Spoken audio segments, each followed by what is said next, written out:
శ్రీ గురు చరిత్ర అధ్యాయం 10 శ్రీ గణేశాయ నమః శ్రీ సరస్వత్యై నమః శ్రీ గురుభ్యో నమః. సిద్ధయోగి చెప్పిందంతా శ్రద్ధగా వింటున్న నామధారకుడు స్వామి శ్రీపాద వల్లభులు కృష్ణానదిలో అంతర్ధానమై వేరొక చోట మరొక అవతారం ఎత్తారని చెప్పారు కదా. అటువంటప్పుడు ఆయన గుప్త రూపంలో కురువపురంలో ఉన్నారని, ఇప్పటికీ అక్కడ తమను ప్రార్థించిన భక్తులను రక్షిస్తున్నారని కూడా చెప్పారే.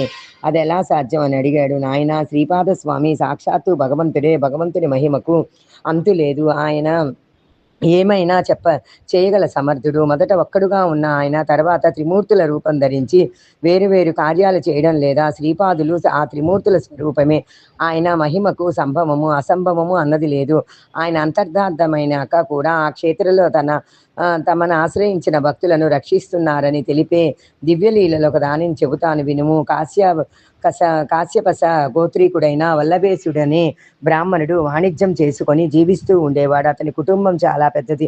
కురువపురంలో అంతర్హితుడైన శ్రీపాదస్వామి తమను సేవించిన భక్తులను రక్షిస్తూ సూక్ష్మరూపంలో ఆ క్షేత్రంలోనే ఉన్నారని విని అతడు స్వామికి భక్తుడయ్యాడు. అతడు ప్రతి సంవత్సరము నియమంగా ఒక్కసారైనా కురువపురం దర్శించి స్వామిని సేవిస్తూ ఉండేవాడు. ఒకనాడు అతడు స్వామిని స్మరించి తనకు వ్యాపారంలో మంచి లాభం వస్తే స్వామి దర్శనానికి కురువపురం వెళ్ళి అక్కడ ఆయన ప్రీతి కొరకు 1000 మంది బ్రాహ్మణులకు సంతర్పణ చేస్తానని మొక్కున్నాడు. అప్పటి నుండి అతడు స్వామిని స్మరించి ఏ పట్టణానికి వెళ్ళినా అక్కడ స్వామి దయ వలన అతడు ఆశించిన కంటే ఎన్నో రెట్లు ఎక్కువగా లాభం రాసాగింది. అందువల్ల అతని భక్తి విశ్వాసాలు మరింత దృఢమయ్యాయి. అతడు తనకొచ్చిన లాభానికి ఎంతో సంతోషించి తన మొక్కు చెల్లించడానికి కావలసినంత డబ్బు మూట కట్టుకుని కురువపురానికి బయలుదేరాడు. 4 దొంగలు అతని వద్ద ఎంతో డబ్బున్నదని పసిగట్టి యాత్రికుల వేషాలు ధరించి అతనికి తోడైనారు. తాము కూడా ప్రతి సంవత్సరము కురువపురం యాత్ర చేస్తూ ఉంటామని చెప్పి అతనితో ఎంతో ఆధారంగా ప్రవర్తించి అతన్ని నమ్మించాడు. ఇలా 2-3 రోజులు ప్రయాణం చేసి వాళ్ళంతా ఒక నిర్మానుష్యమైన ప్రదేశానికి చేరగానే ఆ దొంగతనాలపైన పడి అతని తల నరికి అతని వద్దనున్న ధనం అపహరించారు. తర్వాత ఆ సంగతి ఎవరికీ తెలియకుండా చేయాలని తలచి ఆ దేహాన్ని దహనం చేయడానికి సిద్ధమయ్యాడు. వల్లభేషుడు మరణించే ముందు చివరి క్షణంలో శ్రీపాద వల్లభ అని కేక పెట్టాడు. అందువలన భక్తరక్షకుడైన శ్రీపాద వల్లభులు జడలు, భస్మము, త్రిశూలము ధరించిన యతి రూపంలో ఆ దొంగలకు ప్రత్యక్షమై త్రిశూలంతో వాళ్ళని పొడిచి చంపాడు.